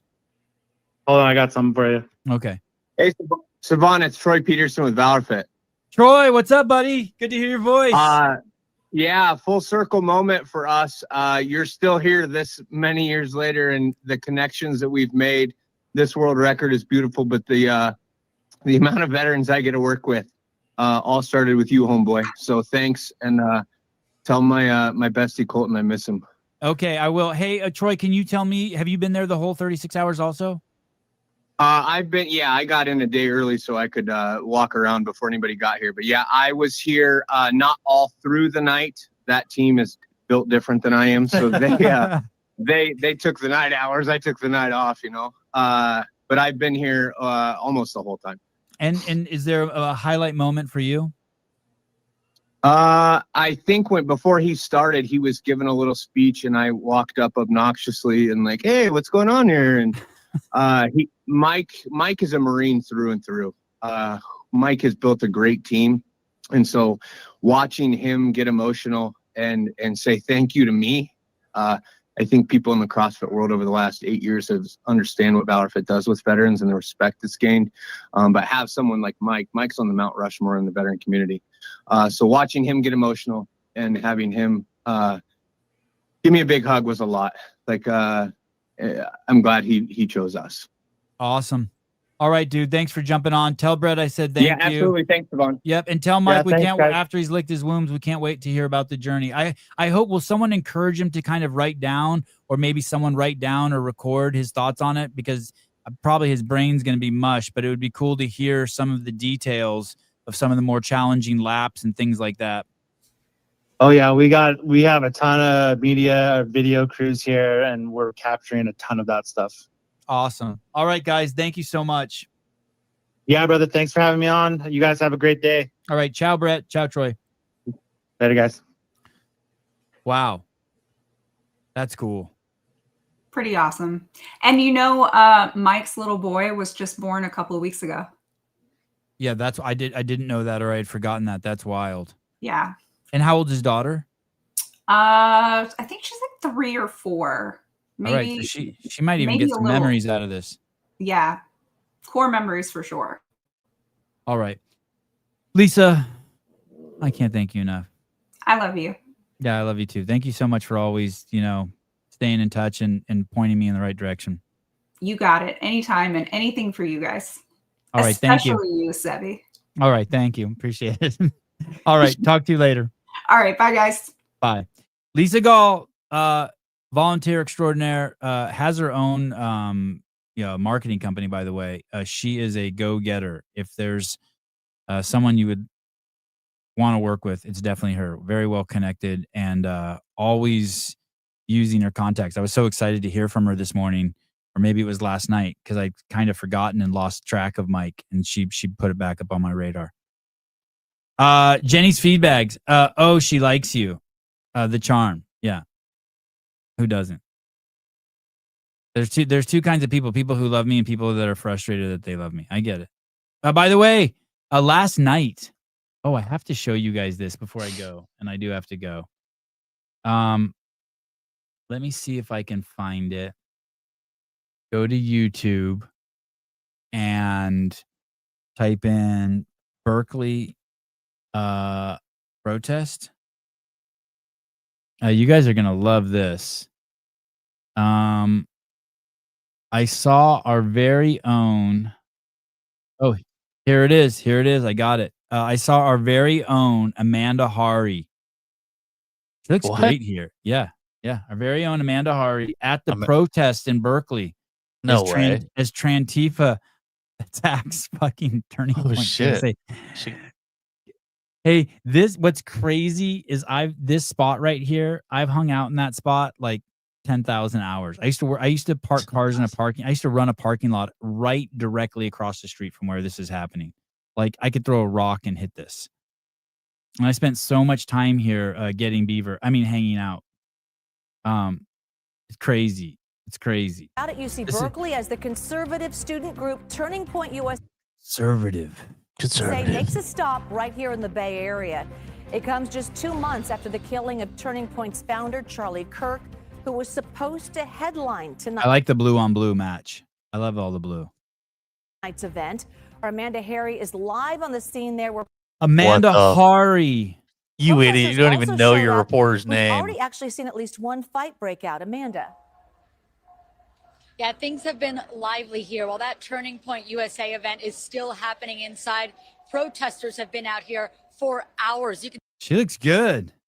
Yeah, she does. She's like a real adult. She's like an adult. It's weird seeing her like at a real job. Yeah, this is crazy. See them still here behind me. They have been chanting. Just a very, very lively scene out here. While She has her newscaster voice on, very authoritative. things have been mostly peaceful, there have been some tense moments. Earlier this evening, there was a scuffle that broke out where 2 men started fighting. UC Berkeley police had to break up that interaction. Later, someone was throwing smoke bombs and a car backfired, leading some of the people who were protesting to run away. The protest was put Not somebody throwing smoke bombs, Trantifa throwing smoke bombs. together by students organizing for liberation. Some students say they don't believe UC Berkeley should host a large Turning Point USA event like this one, but other Students for Liberation don't think they should be holding. It's crazy. Wow. Anyway, that was cool. That is cool. To see Miss Hari fucking chopping it up. I forget that YouTube isn't a regular job. Yeah, She does earning other her stuff. keep. Yeah. Yeah, that's cool, right? Amanda pretty Harry. Amanda Harry. Jorge Ventura has that on his account. Oh yeah, that's my wife's been all up in Jorge's shit last night. I haven't checked Jorge's shit out. Chances are Sevi would have thrown rocks at conservatives. I for sure would have. I'd have thrown bottles and all sorts of shit. I was crazy. I'm a bad dude. How dare you? I've been a bottle thrower. Not at mostly at New Year's Eve parties. Not at dude. I got some crazy bottle throwing stories. What? In San Francisco on New Year's Eve. Just crazy. Degenerate behavior. Yeah, throwing bottles of champagne even. Oh Bad equals gay. I throw things too, mostly my kids. By the way, Pat, I did see your comment. You're concerned that if we all stop getting the vaccine, that we'll lose our herd immunity. Very strong medical opinion you have. All right. I love you guys. Big day. Pat's in the comments. Tyson Bagent, Mike Egan, and Amanda Hari. And Caleb. 6 out of 10. Look at that. It's too much love for one day. What is going on today? Crazy. I don't even know. Love you guys. Couple big shows tomorrow or this week up ahead. Chris Cooper will be on the CrossFit podcast. Of course, tomorrow at 10 a.m. CrossFit will have its Test of Fitness podcast hosted by Chase Ingram. Can we pull up the TV guide real quick? Yeah. And I think people are supposed to be doing Chad today. I'm going to need you guys to stay on. I'm 100 steps into Chad. No. Clydesdale is on in 15 minutes. Muscle Manos. Get with the programming is on right when Clydesdale gets off. Okay, so you got another couple hours.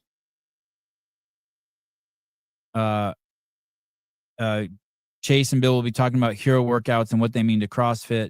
Clydesdale will be talking about Tyson Bagent being on this show.